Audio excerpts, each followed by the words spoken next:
What is up, everybody? So this week we have a very important game, probably the most important game for the Packers of this entire season. And in this video, I want to focus on the Packers defense and what is Joe Barry going to do to try to contain and stop this Miami Dolphins offense that is probably one of the most explosive offenses in the NFL this offseason, making the decision to trade tons of draft capital to bring in one of the fastest receivers in Tyreek Hill. You add that to Jalen Waddle, now in his second year, also insanely quick, and that leads to a very productive, a very quick offense that can put up points in a hurry. And so for the Packers this week, in a game they have to win, Joe Barry is going to have to try to cook something up to at least slow this Dolphins offense down enough to allow the Packers offense to hopefully put up enough points so that we can beat the Dolphins in Miami, go back home, and finish off 2 games at home against the Vikings and Detroit Lions. The thing is, this Packers defense, as all of us Packers fans know, has not lived up to the expectations that many had for them coming to the season. It hasn't helped that we've lost some key pieces. Losing Rashawn Gary, the best pass rusher, one of the best pass rushers in the NFL, has not helped. Losing Eric Stokes as well has not helped. But this Packers defense hopefully can come in here today, or not today, on Sunday, and cook up something to stop this Dolphins offense. I was just watching a Joe Barry press conference he did this afternoon, and he was asked about sort of his plan, his idea of what needs to happen for the Packers to stop this Dolphins offense. Let me read this quote real fast, because it probably gives us a little bit of an insight into what Joe Barry could be doing coming in on Sunday, which, after reading it, may not be super shocking for those of us who have watched Joe Barry, call plays for this defense. So Joe Barry said this: "This team truly lives on the explosion play. We've got to keep the ball inside and in front of us. I think we've got to tackle better than we've tackled all year long. I think all of those things go into eliminating the explosion play, keeping the ball in front of us and tackling the ball in front of us." So we know that Joe Barry loves to play that soft coverage, on especially third and longs. He loves to drop the corners back 15 yards a lot of the times. For whatever reason, lots of times it doesn't end super well. The receivers are able to get open because guys are playing so far back. And it sounds to me like he's probably going to do this once again because, as he said, the Packers need to keep everything in front of them. And so I think when you hear that, we've seen what Joe Barry has done for years and years.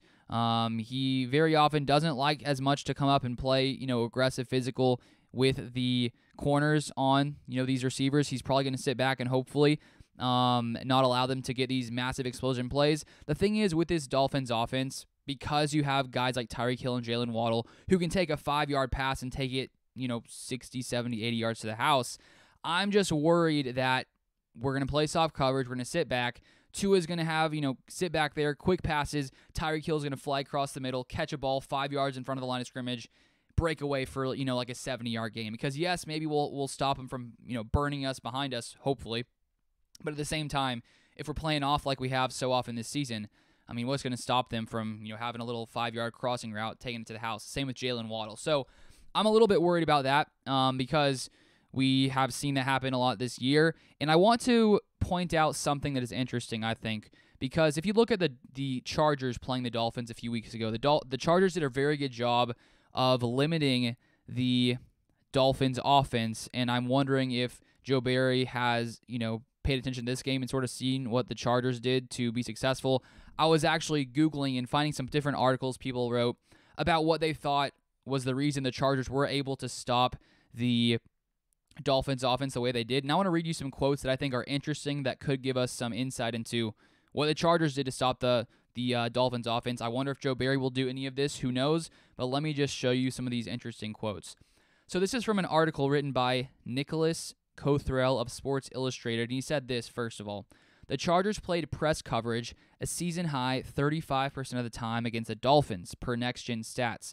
The only reception the Dolphins completed against press coverage was Hill's 60-yard touchdown, in which Michael Davis was in position to make a play, but got his feet tangled up and fell to the ground just before the ball arrived." So on 35% of the plays, the Chargers defense played press coverage, so with the corners up on the receivers, playing physical at the line of scrimmage.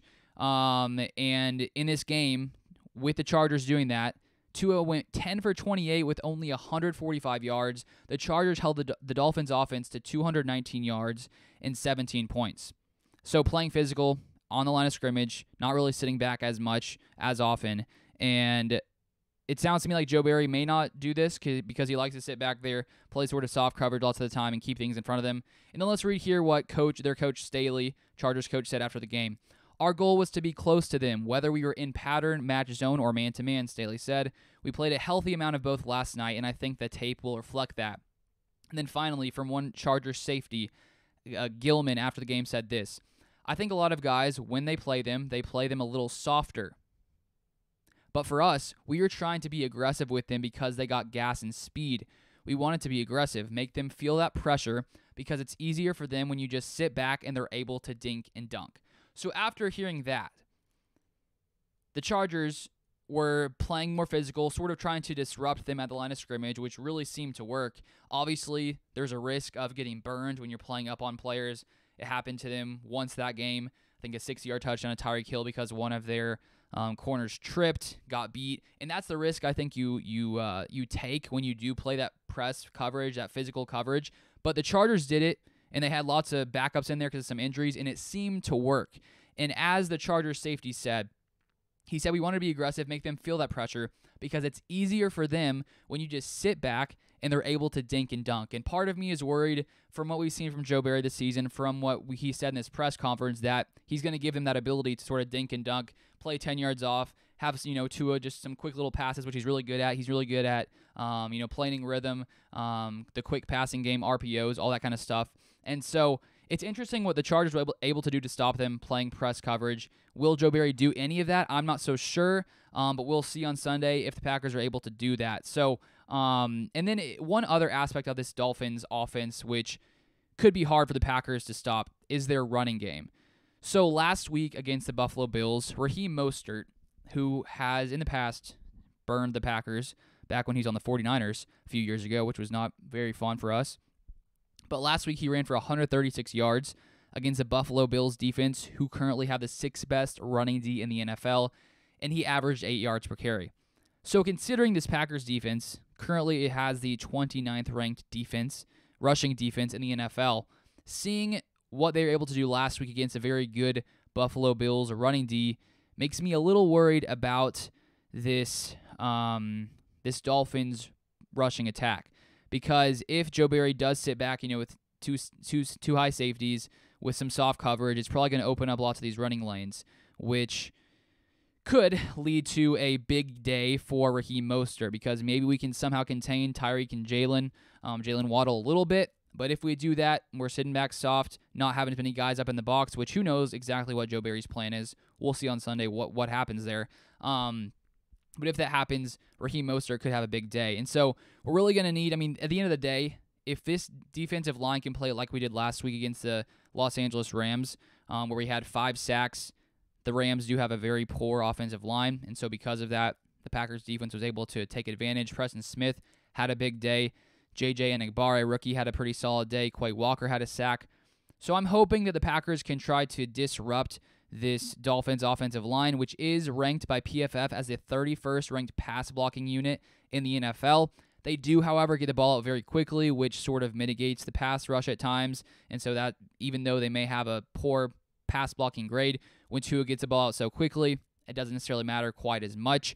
And so let's hope the Packers, Kenny Clark, who I think had a really solid game last week against the Rams, let's hope we can force Tua to make some bad plays, get pressure in his face as much as possible, and hopefully this Packers defensive line can play like we did last week against the Rams. We'll see, because I do think the Dolphins are much better when it comes to run blocking. We saw it last week against the Buffalo Bills, and according to PFF, the Dolphins have the 9th best run blocking grade in the NFL. So there are lots of different things that the Chargers are good at. They have 2 elite wide receivers. They have a quarterback who is typically very accurate, has been a lot of this season, and when he just gets the ball in their hand, they're able to take it very, very far, very explosive when it comes to yards after the catch. And so far this year, another interesting stat, Tua has the most yards per pass attempt in the NFL, and the Dolphins have 53 pass plays of over 20 yards. So it sounds to me like Joe Barry's hoping to limit those explosive plays.